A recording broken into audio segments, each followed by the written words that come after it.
Second session of qualifying in Argentina, and local boy Jose Maria Lopez back in the pit lane, came out, went straight back in. He was first man out of the pits.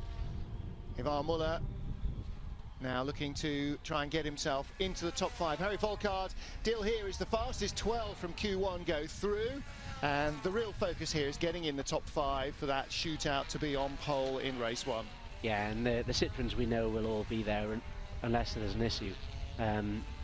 They can probably do it on old tyres. Certainly seems to have been the case so far this season. So we expect to see those three in there, and it's basically who's behind them who we're going to see where the casualties come from.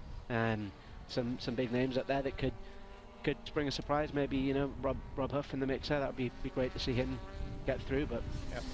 Well, the big surprise this year, of course, came from Gianni Morbidelli, who out-qualified all the Citroens to stick it on pole in Austria at the Salzburg Ring, and then went on to win as well, held the Citroens off. Muller, though, fastest at the moment, purple sector 1, purple sector 2. Second quickest is Tom Coronel, third is Thiago Monteiro. And you can see the clock running on Sebastian Loeb as well. Loeb, first sector 42.22, Muller 42.20. Muller's lap a 44.19. So Loeb has gone quicker, 44.12. Mikkel is third, Montero fourth in the slipstream behind Tom Coronel. So Coronel's lap, as quicker drivers slipstreaming up behind him. And they're trying to get another lap going. See Norbert Mikkel is there skating into the corner under braking. And Jose Maria Lopez and Hugo Vallant go out late. So at the moment, Sebastian Loeb, the fastest man. But only 8 timed laps have been set. Gabriele Tarquini yet to set a complete lap. He's been out and gone back in again, as Jose Maria Lopez has. Rob Huff didn't go out, and Hugo Vallant has not yet set a sector time either. I wonder why Lopez isn't out there. It's a bit strange that his two teammates are, and he's back in the pit lane. He's done an outlap effectively. Yeah, he went out and came back in. He's clearly got a glitch somewhere that he's not wildly overjoyed with. It may be that he's just waiting to get some free space on track, that he'll allow the rest of the grid to do their first flying lap, and then as they're coming in for their pit stop, he goes out, so he knows he's got a clear track ahead of him. The only problem is there's only 10 minutes to do all this, so you can't be faffing around too much. It's going to take you 2 minutes to get back from the pit lane to the checkered flag to start your lap. So as soon as you get into that sort of final 5-minute countdown, you know it is a single tyre run. So anybody who's not left now is not going to get a chance on a second set of tyres. Question is whether guys like Rob Huff will be able to capitalise on this. It's going to be Huff's only run, but anybody who went out and did a run, if they can maybe circle their tyres round or use another fresh set of fronts, then there is the opportunity to do that. And you can see that Coronel is coming in to do that, and so too I think is Thiago Monteiro. Down on the ground goes Gabriele Tarquini, so he is going what's it or bust, isn't he? Same as Rob Huff. Yeah, this is one of the differences. We've discussed this before, but with the front running guys, the likes of the Citroens, they have the luxury of being able to use probably old but decent rubber in this run, where somebody like Rob Huff's going to be throwing everything at it. They'll be on the very best tyres, probably brand new tyres, because this is their one shot. So if they can get in the top 5, that's great. But it kind of plays into the manufacturer's hands. Well, for Huff, realistically, top 5 probably isn't a target. What might be the real target is not to be 11th and 12th. If you're 11th and 12th in this session, that's where you start for both races. If you're 10th, then you're 10th for race 1, but you're on pole for race 2. And if you're 9th, you're 2nd for race 2, and so on, because the whole of the top 10 after this session gets reversed for race 2. So 11th and 12th, that's where you're locked into. So Huffy's target will be to get into the top 10, to beat maybe Vallant, maybe Munich, maybe, who cares who it is, as long as you beat 2 cars.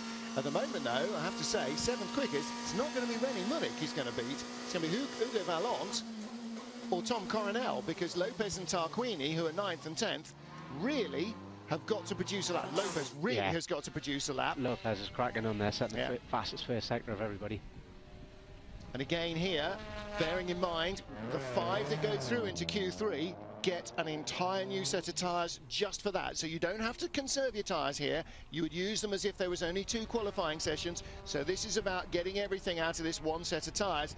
And boy, hoping that you don't hit traffic. That's what Lopez has done. He's waited till everybody's come into pit lane and then he started his flying lap. Yeah. Oh, it's moving around a bit, isn't it? 4/10, sir. Yeah, that's a banzai lap from Jose Maria Lopez. Tarquini's on a quick one as well. Is it quick enough to get him into the top 5? Hugo Vallant, 7/10 behind. It's probably not going to put him in the top 5. Lopez, though, this is looking really aggressive. And look at that. Didn't drop even a thousandth on the final sector. That's a great run. 43.8. So we're not going to be in the low 42s, are we? We're going to be in the high 43s here. I guess with track temperature rising from this morning, that will have a knock-on effect. But yeah, we'll see. We'll see in the final run where the actual lap times are going to come from.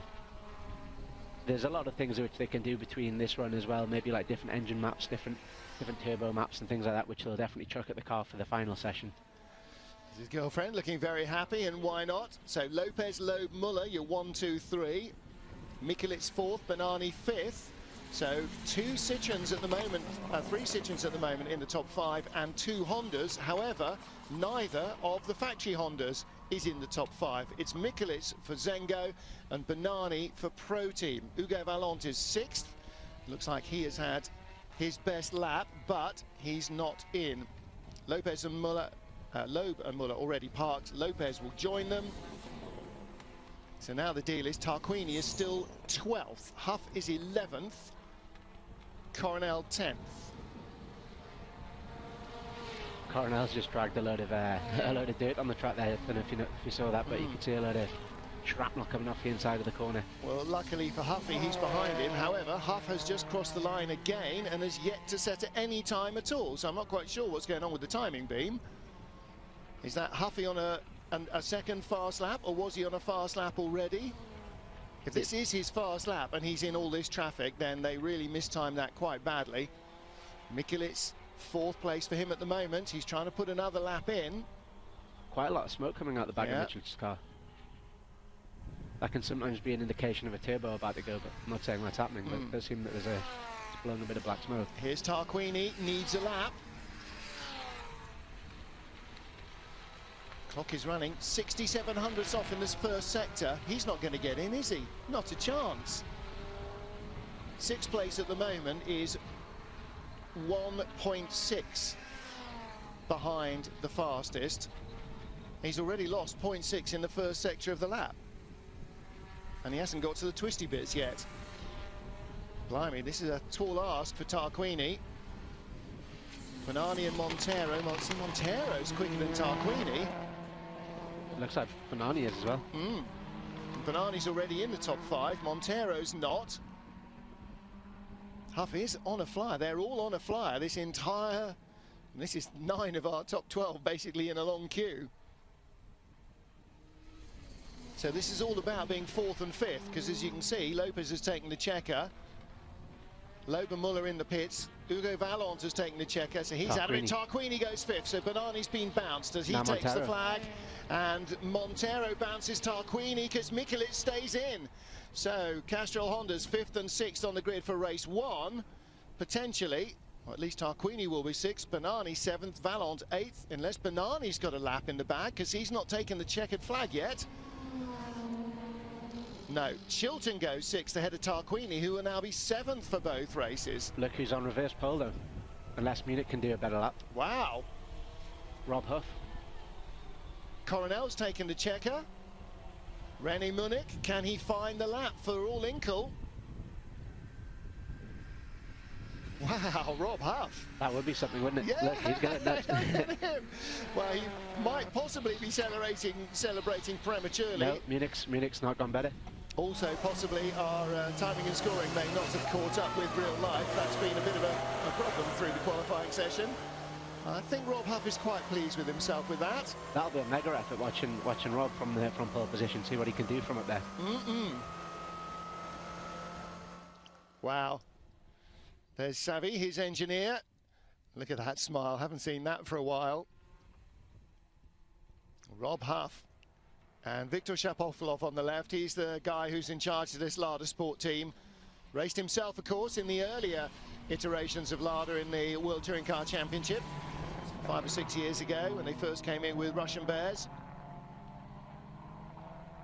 And Thiago Montero in the 5. So it's Lopez, Loeb, Muller, Mikulits, Montero. Banani in the end got bounced down to 8th place. He was 5th, wasn't he? So Thiago Montero, Tom Chilton, Gabriele Tarquini all improving on their last lap. And Mehdi Banani couldn't find any more. He did have a better lap, but not enough better. No.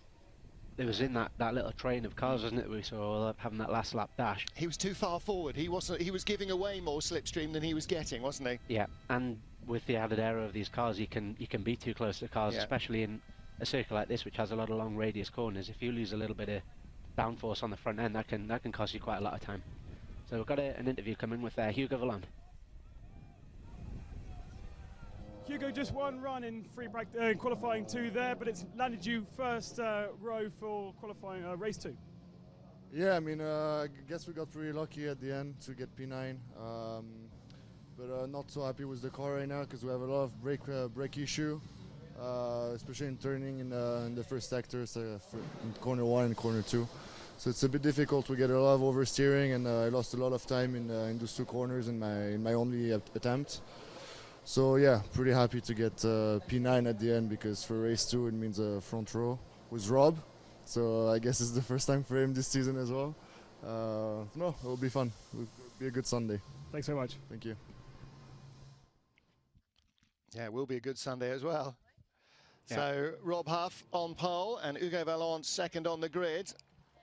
And Huffy just delighted with that. Well done, mate. Great job by Rob Huff. Calm down in Cambridgeshire. Calm down.